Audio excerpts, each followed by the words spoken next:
현대상호중공업 하청업체의 상당수 파워공들이 작업 거부에 돌입했습니다. 위험한 작업 환경을 개선해달라는 게 요구사항입니다. 도자기와 그림, 조각을 아우르는 새로운 형태의 예술이 군청사계의 고향인 무안군에서 시작되고 있습니다. 광주 전남 대학들의 수시 모집 경쟁률이 지난해보다 낮아진 것으로 나타났습니다. 지역 대학들의 위기가 더 커지고 있습니다. 전남의 인구 감소를 청년층 유출이 이끌고 있는 것으로 나타났습니다. 유출 인구 10명 중 6명이 청년층이었습니다. 여러분 안녕하십니까? 목포 MBC 뉴스데스크입니다. 스스로 철제 감옥을 만들어 옥수의 농성까지 이루어졌던 대우조선해양에 이어 현대사무중공업에서도 산해하청 노동자들이 집단 작업 거부에 돌입했습니다.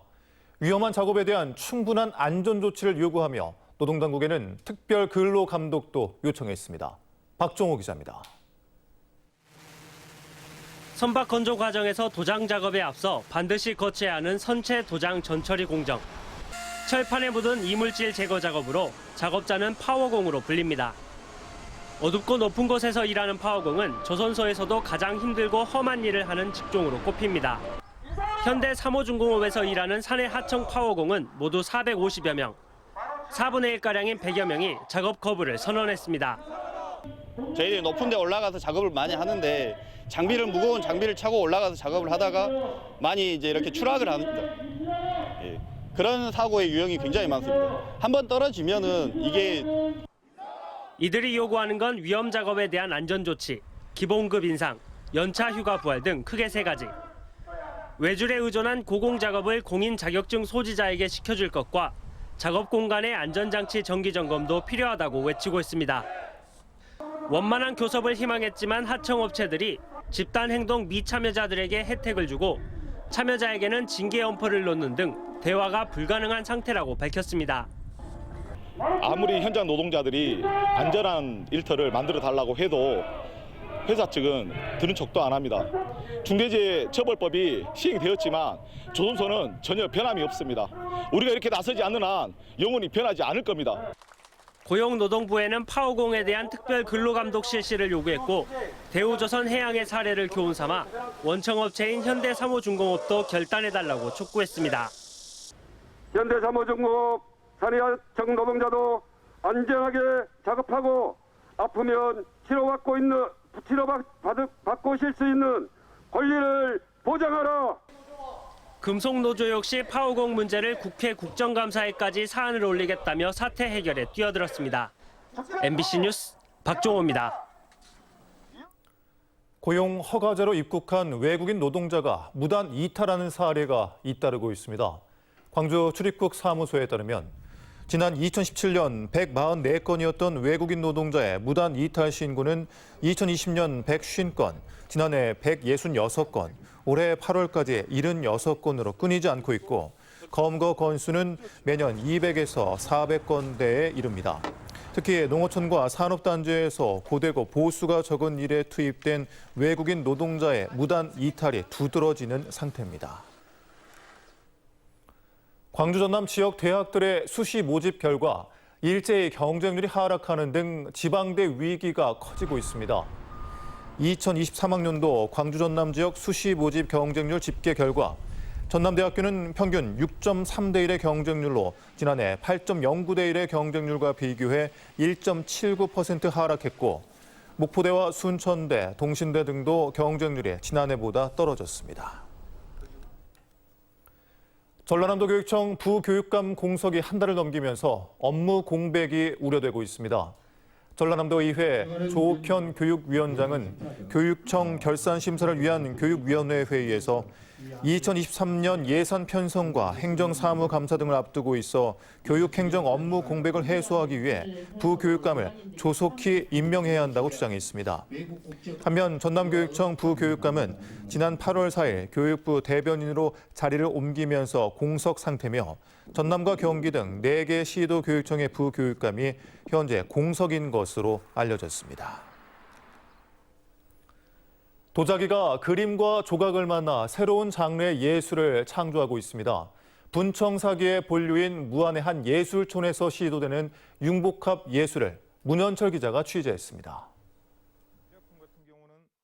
그린 물감과 다양한 모양의 흙 반죽이 어우러져 한 폭의 풍경화를 연출하고 있습니다. 이른바 그림의 도자의 질감을 살린 도화라는 새로운 장르입니다. 흙으로 그림을 그리는 작업이자 흙의 한계를 넘어서는 시도로 주목받고 있습니다. 이제 일부러 하려고 한 것은 아닌데 이제 그 재료가 섞이다 보니까 새로운 어떤 변화들 또 새로운 어떤 이미지 또 그런 것들이 나오게 된 것 같아요. 현대적인 조각이 옛 도자기와 만나 도조라는 또 다른 예술도 만들었습니다. 옛 분청사기에 쓰였던 인화 기법을 사용해 꽃무늬를 만들고 귀할 기법으로 깊은 산세와 물살을 섬세하게 표현했습니다. 여러 가지의 필요한 부분을 제가 거기다 가서 응용해서 분청의 여러 가지 기법을 합쳐서 제가 작업을 하는 작품을 만들고 있습니다. 도화와 도조란 새로운 장르가 탄생하게 된 배경에는 월선리 예술촌이란 공간이 있습니다. 30여 년 전부터 도예와 조각, 서양화, 염색, 옥공예 등 20명이 넘는 예술가들이 정착해 활동하고 있습니다. 이들이 영역을 따지지 않는 어울림을 통해 새로운 예술을 창조하면서 특히 분청사기가 현대적인 시각에서 재조명되고 있습니다. MBC 뉴스 문현철입니다. 전남이 전국 생활자기의 60% 이상을 생산하고 있는 가운데 도자 산업과 문화 육성을 위한 조례안들이 만들어집니다. 전남도의회 상임위 심사를 통과한 전남 도자문화산업진흥조례안은 도자 예술인 지원과 학술 교류 행사 추진, 도자 문화산업 시설 조성 등 도자 문화 육성에 예산 지원을 할 수 있는 내용을 담고 있습니다. 또 나광국 도의원이 대표 발의한 전라남도 세라믹 산업 육성과 지원 조례안도 다음 달 임시회에서 처리될 예정입니다. 모처럼 가족들이 모였던 추석 명절, 섬 고향마을을 낯설지만 따뜻한 시선으로 지켜본 사람이 있습니다. 세계적 보도 사진가들의 모임, 매그넘 포토스 소속 작가가 섬 마을의 대명절을 기록하기 위해 찾아왔습니다. 양현승 기자입니다. 섬마을의 한 가정집 평상에 손녀와 할머니가 마주 앉았습니다. 세월이 묻어나는 할머니의 굳은 손, 할머니의 비법을 흉내내는 고사리 손. 밤이 깊어가는 줄도 모르고 바쁘게 송편을 빚습니다.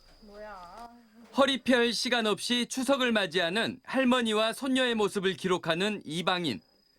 스페인 출신 매그넘 포토스 소속 보도 사진가 루아 리베이라입니다. 낯선 나라의 낯선 송편 빚기가 향수를 불러일으켰을까? 루아도 사진기를 손에서 내려놓고 아예 송편을 따라 빚었습니다. Pues muy bien, me ha parecido muchas cosas muy interesantes porque me recordaban un poco a mi tierra. 고단한 육지의 일터를 떠나 고향의 품에 안기는 사람들. 할머니, 할아버지 볼 생각에 들뜬 아이가 만든 비눗방울이 사진 속에 담깁니다. 빌딩 숲을 떠나 너른 들판에서 잠자리를 잡는 아이들. 발이 푹푹 빠지는 갯벌 위에서 왕년의 낙지잡이 실력을 겨루는 나이든 형제들. 붙잡을 수 없는 추억과 세월의 무상함이 딱딱한 사진기 안에 빨려듭니다. 소금밭을 지키며 소금 농사의 대풍을 기리는 섬 주민들의 농악 한마당도 매그넘 작가의 눈을 사로잡습니다. Y me ha transmitido eso, sobre todo la gente mayor que está muy siempre trabajando y siempre ocupada.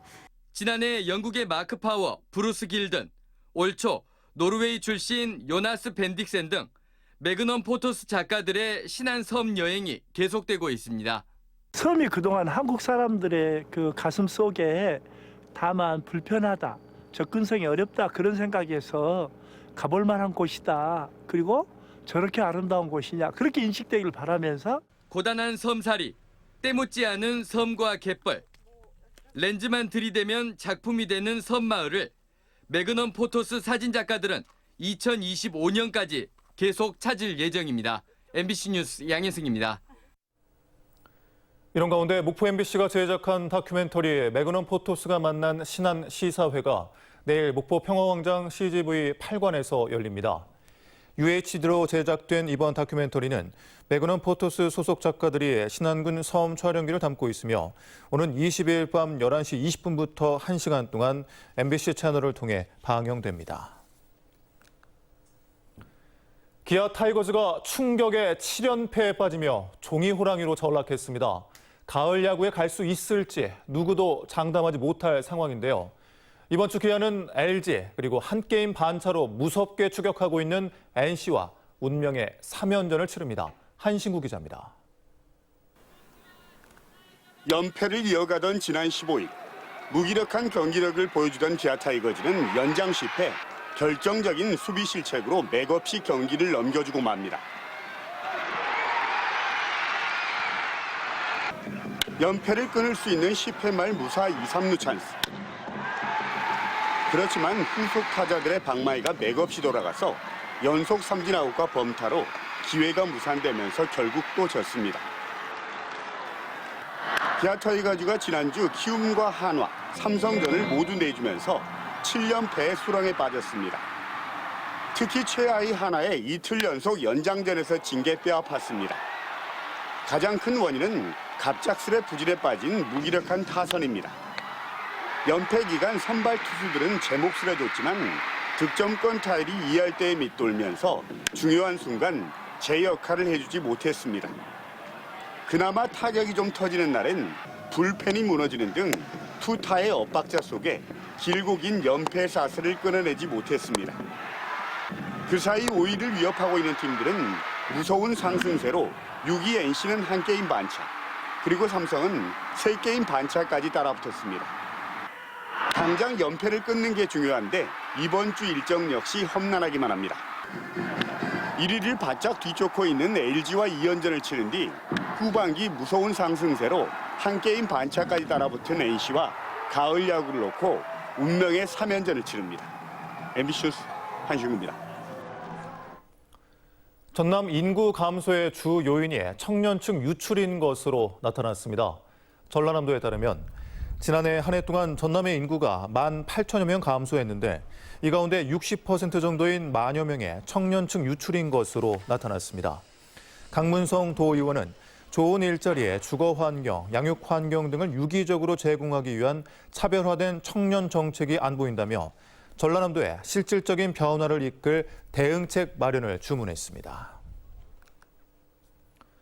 목포 시민사회 소통과 연대가 서산 온금지구 재개발 사업이 유달산 조망권을 훼손하면 안 된다며 목포시에 관심을 촉구했습니다. 소통과 연대는 목포시가 사업자 이익보다 시민을 고려해 아파트 층수를 대폭 낮춰야 하며 원주민 이탈을 막기 위해 임대 아파트 비율을 법적 기준보다 높여야 한다고 목포시에 요구했습니다. 전라남도 도시계획위원회는 앞서 지난 7월 말 서산 온금지구 재개발 사업에 대해 재심의 결정을 내렸고 오는 20일 추가 심의를 예정하고 있습니다. 호남 고속도로 개선에 투입된 예산이 수도권 도로와 큰 격차를 보이고 있습니다. 최근 15년 동안 호남 고속도로에 투입된 교통정책 개선 예산은 2,086억 원에 그쳐 수도권 제1순환선 40조 2천억여 원, 경부선 27조 900억여 원, 중부선 13조 1,800억여 원과 큰 차이를 보였습니다. 그 결과 호남 고속도로 중 광주를 관통하는 4개 구간은 적정 교통량 평가에서 최하위 등급을 받으며 상습 교통정체 문제를 떠안고 있습니다. 전남의 재예방사업 예산 집행률이 전국 평균 이하인 것으로 나타났습니다. 행정안전부가 국회에 제출한 자료를 보면 올해 8월 말 기준으로 전남의 풍수의 생활권 종합정비사업 예산 집행률은 38%, 자연재해 위험 개선지구 42%, 재위험 저수지 42.5%, 조기경보 시스템 34.8% 등 전국 평균 65%와 큰 차이를 보였습니다. 국민의힘 정우택 의원은 자연재해 피해를 최소화하기 위해서는 재예방 사업에 신속한 예산 집행이 필요하다고 밝혔습니다. 전라남도의 지방세 세수 예측 정확도가 낮다는 지적이 제기됐습니다. 차영수 전남도 의원은 지난해 지방세 수입 추계액이 1조 9,100억 원이었지만 실제 수납액은 2조 2,200억여 원으로 3천억 원 이상 격차가 발생했으며 지난 5년간 추계액과 수납액의 차이가 15% 이상 발생했다고 밝혔습니다. 부동산 경기 변동과 세제 변경 등 다양한 변수가 있다고 하지만 세수 예측 정확도를 높여야 효과적인 예산 집행을 할 수 있다고 꼬집었습니다. 목포시가 지역 어린이집을 대상으로 운영 전반에 대한 전수조사를 진행하고 있습니다.